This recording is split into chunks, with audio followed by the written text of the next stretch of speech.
Bismillahirrahmanirrahim.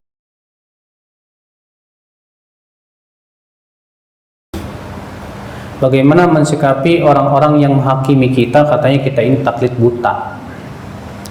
Padahal yang dituduhkan itu karena kita mengikuti apa yang diperintahkan Allah, yang dibawa oleh Rasul dan para sahabat. Pak, Bapak tahu nggak taklid itu apa? Taklid itu artinya mengikuti seseorang dan tanpa mengetahui dasarnya. Kalau kita mengikuti orang lain tanpa mengetahui dasarnya, itu namanya taklid. Tapi kalau kita mengikuti orang lain karena kita tahu dasarnya, dalilnya, itu namanya ittiba.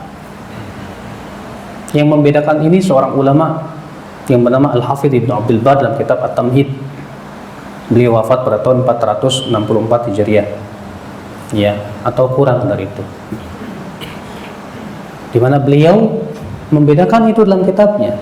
Beliau mengatakan taklid itu kamu ikut orang lain tanpa kamu tahu dasarnya apa. Ittiba itu kamu mengikuti seseorang dalam keadaan kamu tahu dasarnya apa.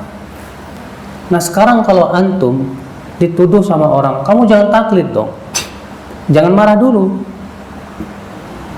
Bisa jadi itu kritikan membangun, Pak. Seorang mukmin itu, Pak, kalau ada yang mengkritik jangan marah.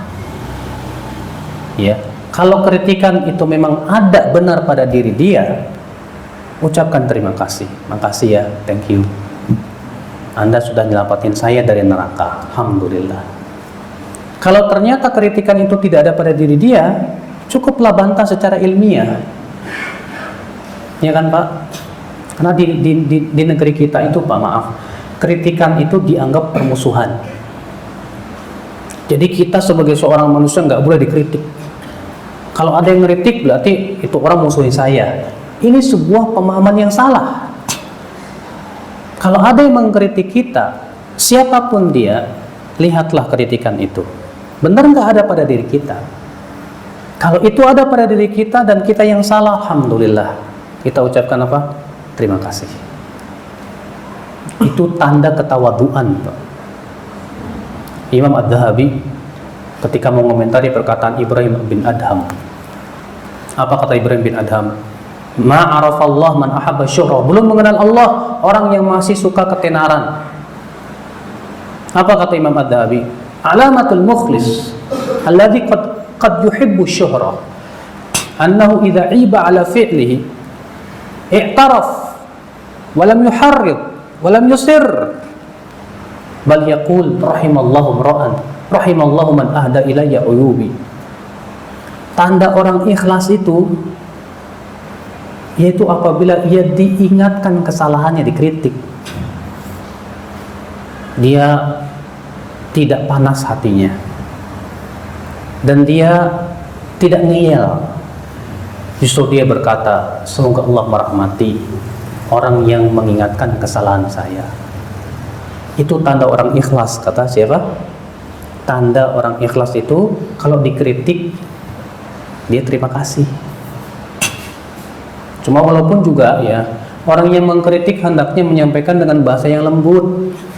Di negeri kita ini ngeritiknya terkadang bahasanya nyebelin, Pak. Ya, siapapun dia kalau dikritik dengan bahasa nyebelin, ya kesal lah. Ya tidak, Pak? Iya. Yang ngeritiknya bahasanya kasar, kita pun juga yang dikritik marah. Akibatnya apa? Nggak bakalan pernah selesai permasalahan.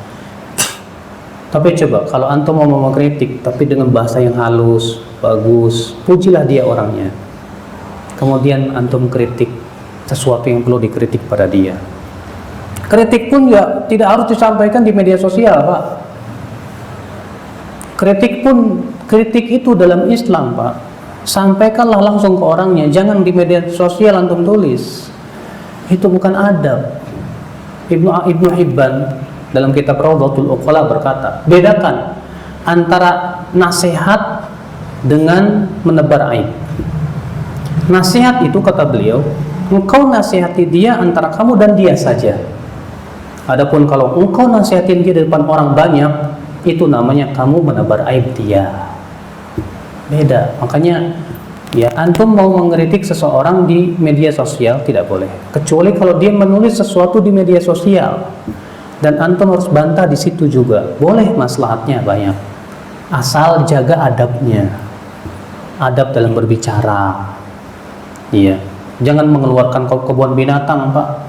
Kebun binatang kan macam-macam, ada anjing, ada monyet, ada babi dan yang lainnya, nggak bagus, Pak. Iya.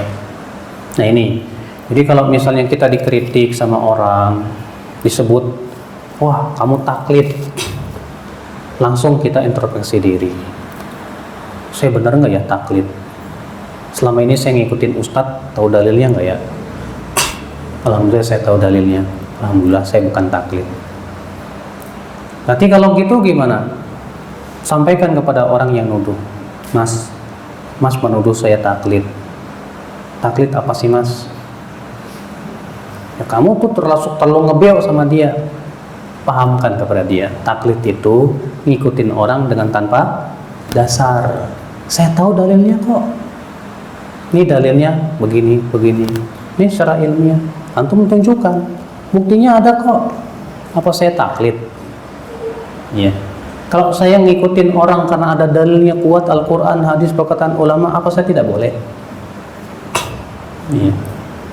Nah ini Pak, karena sebetulnya orang yang menuduh antum taklid pun juga taklid juga sebetulnya. Iya. Jadi akhirnya yang seperti ini udahlah Pak, kita nggak usahlah membalas cercaan dengan cercaan, nggak usah Pak. Ya, Nabi bersabda apa? Wa ini mru'un ayyaraka aw syatamaka bi amrin huwa fika fala tu'ayyirhu bi amrin ta'lamu fi wada' wabalahu alaihi wa ajruhu lah. Kalau ada orang mencaci maki kamu dengan aib yang memang ada pada diri kamu, jangan kamu balas dengan mencaci maki dengan aib yang kamu tahu ada pada diri dia. Jangan, kata Rasulullah. Biarkan dosanya buat dia, pahalanya buat kamu. Tuh kan.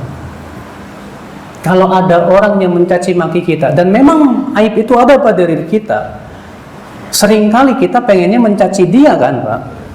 Semua orang pasti seperti itu biasanya. Tapi apa kata Nabi? Jangan caci dia dengan aib yang kamu tahu ada pada diri dia. Biarkan dosanya buat dia, pahalanya buat kamu. Makanya kalau kita dicaci maki harusnya tersenyum. Ya. Kenapa? Kasihan dia. Dosanya buat dia. Ya. Mungkin antum pernah yang sering lihat di internet, nama saya sering sekali ya jadi bahan cercaan. Kalau saya sih tersenyum, Pak. Kasihan, kenapa? Yang rugi dia bukan saya. Dia menebar, kalau misalnya aib itu ada pada diri saya, ya dosa dia. Ya, saya nggak dosa. Saya sudah istighfar kepada Allah, kalau memang itu salah, saya minta maaf kepada Allah, Allah ampuni dosa saya. Dia menebar aib saya, ya sudah. Ya, yang rugi dia. Iya nggak Pak? Kata Rasulullah, siapa yang menebar aib saudaranya, Allah akan buka aibnya di dunia dan akhirat. Loh, gimana tuh? Kasihan kan? Ya. Tapi kalau kita balas menebar aib dia, mencaci maki dia, satu-satu namanya Pak. Iya. Nah inilah ya akhul Islam, azakumullah wa iyyakum. Jadi kalau kita dikritik, dicaci maki, janganlah kita balas dengan yang sama. Karena orang yang mencaci maki di internet, di medsos, saya katakan itu ada jenis kebodohan. Kebodohan terhadap bahwasanya itu adalah mudarat buat dirinya sendiri. Maka janganlah kita ikut jadi orang bodoh. Ya, kebodohan tidak boleh dibalas dengan kebodohan. Demikian pula maksiat jangan dibalas dengan maksiat. Ya, Allahu a'lam.